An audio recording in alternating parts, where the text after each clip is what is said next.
Alright folks, I've got my hands on a very interesting rifle to try out.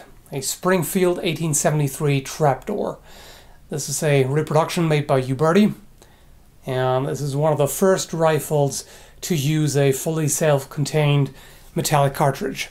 I'll talk a little bit about the history first. So there were a number of attempts made to reduce the time it takes to load a muzzle-loading musket, like the Brown Bess. Soldiers would carry a paper cartridge that had a pre-measured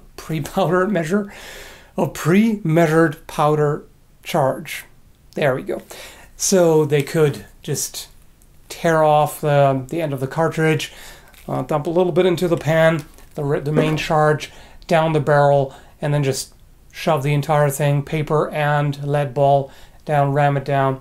And that would be quicker than having to measure the powder separately and then do all these steps. Eventually, paper cartridges were also loaded into the firearm directly, like with percussion revolvers. You would measure the powder and roll it in a paper cone, put the ball on top, and then you would shove the entire thing into the chamber of the cylinder, and then you would still have to use a percussion cap to be able to ignite that. But then there were more ingenious methods to streamline the loading process, like in 1808 when Jean-Samuel Pauly created the first self-contained cartridge. So this was a paper or brass casing holding priming powder, which was potassium chloride, and then a round red ball. I really cannot talk today. A round lead ball on top. So this didn't really become very common, but then in 1845 it was Louis Nicolas Flaubert who invented the first Rimfire cartridge.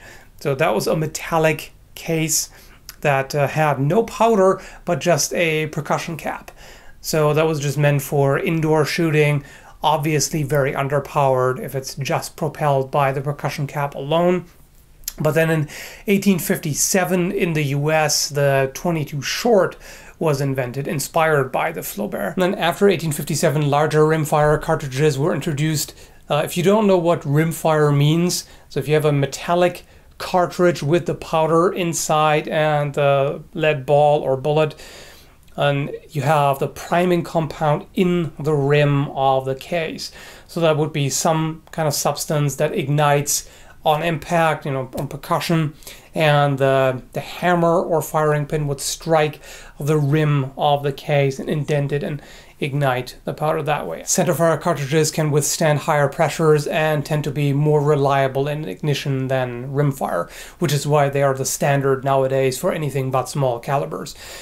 Alright, so the American Civil War was still dominated by muzzle-loading rifled muskets, like the Springfield 1861 and 63 in particular, although there were also a few repeating rifles used, and an oddity, like the volcanic pistol and rifle with rocket bullets.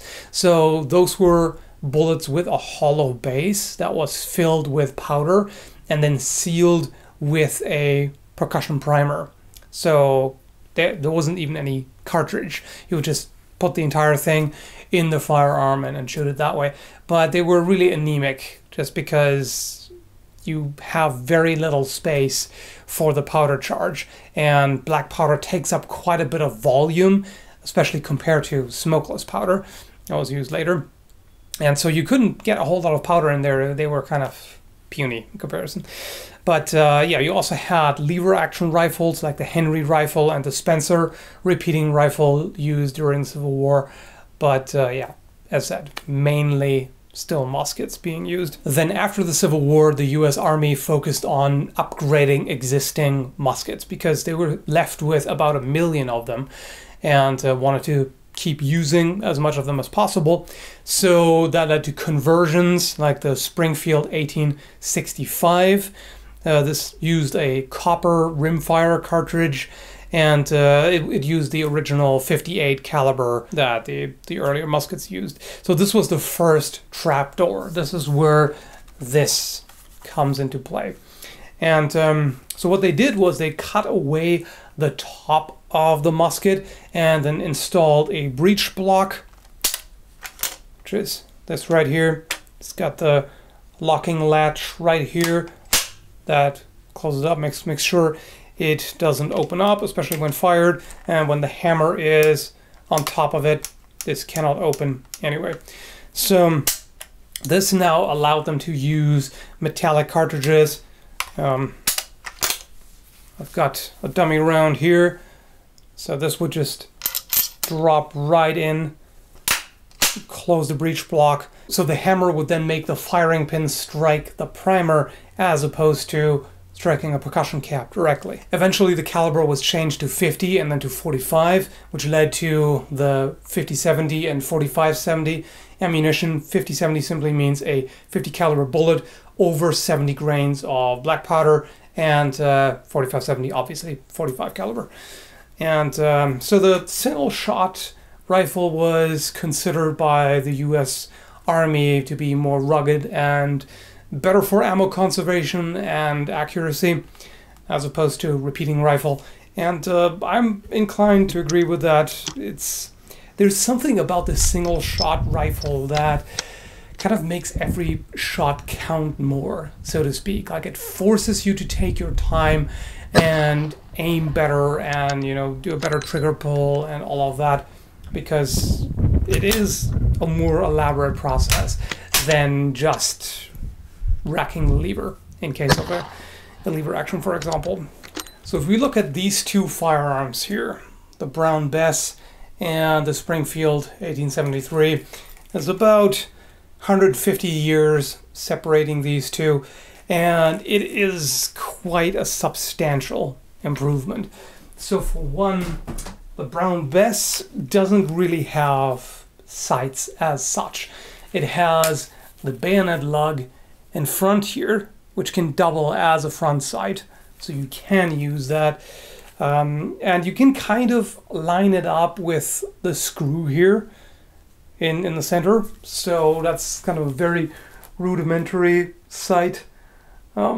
This is actually kind of difficult to do because with the stock it's hard for me to bring my head really low enough to get a good side picture with that.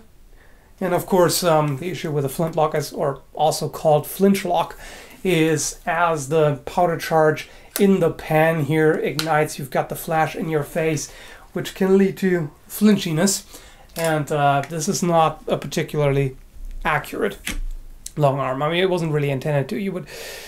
You would just point it at a mass of opposing infantry and you'd hit something. There is really no dedicated aiming required. Whereas during the Civil War, the rifled muskets were much more accurate because they were rifled. So they would give the bullet spin, whereas a round lead ball fired through a smoothbore could be thrown off a lot more. It doesn't have that stabilizing spin. And also the round ball is less aerodynamic, of course, than a pointed bullet. So these were dramatically more accurate, and they also had proper sights. So now I have a rear sight here, front sight there. I can line those up and I can aim pretty accurately. So these were intended to be accurate up to about 1,000 yards. You can also flip the rear sight up, so you can adjust elevation for further distance. There's also a round aperture that you can sight through, and yeah, it's much more efficient overall. And personally, I really like this. There's something about this action here that is very satisfying. So it's got an extractor in there. Or if you flip this up, it will push the fired case out. If you do that forcefully enough, it will just pop out and you don't even have to pick it out. And yeah, it's really nice the way it operates. And to give you a speed comparison, here is the Brown Bess loaded with a paper cartridge. I haven't practiced a whole lot with it, but I also haven't shot the Trapdoor much yet. And you can see there is a substantial difference, obviously.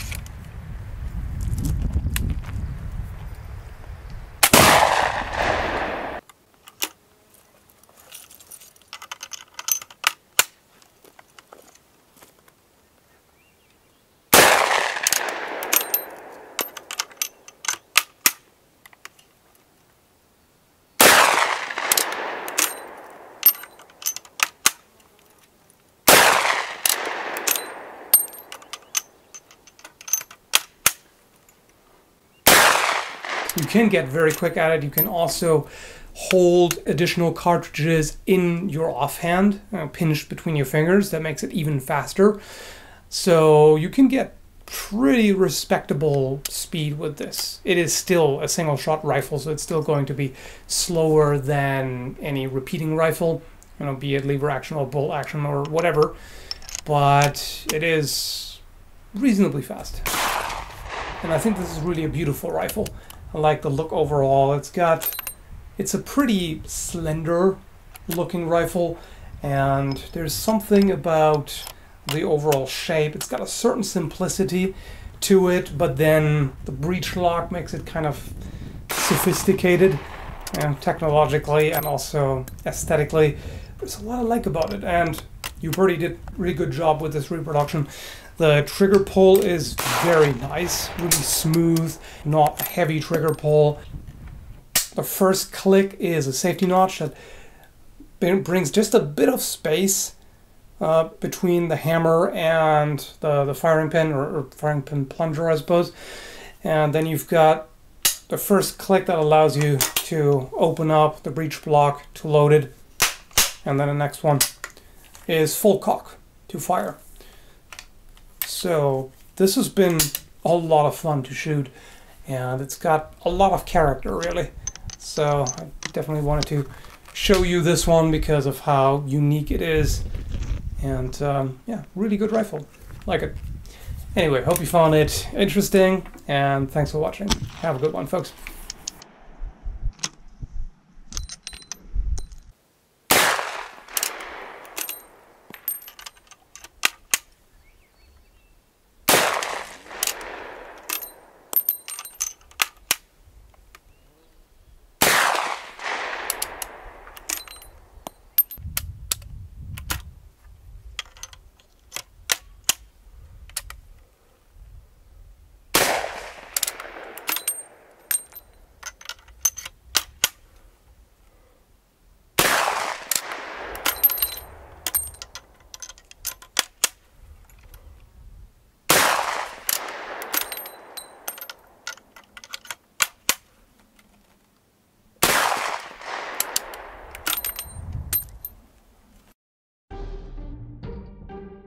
The time it takes to load a muzzleloader. So like a musket. Fucking hell. Really? Paper cartridges that allow the soldier to carry a Wow. That was going so well. I am dumb. Reduce the time it takes to load a... Will you stand there now? Now it does. It stands at attention, mocking me. It came up with other John Samuel Pauly contained the first created cartridge. It's apparently not a good day for talking, but I have to get this done anyway. Whatever. 45 caliber bolt. Blah, blah, blah, blah. The hammer or priming pin. Firing pin. I don't know what it is. Oh, actually I do know what it is. For some reason I thought it would be a good idea to make the video before I had my morning coffee. Bad idea. Very bad idea. But I'll get through this.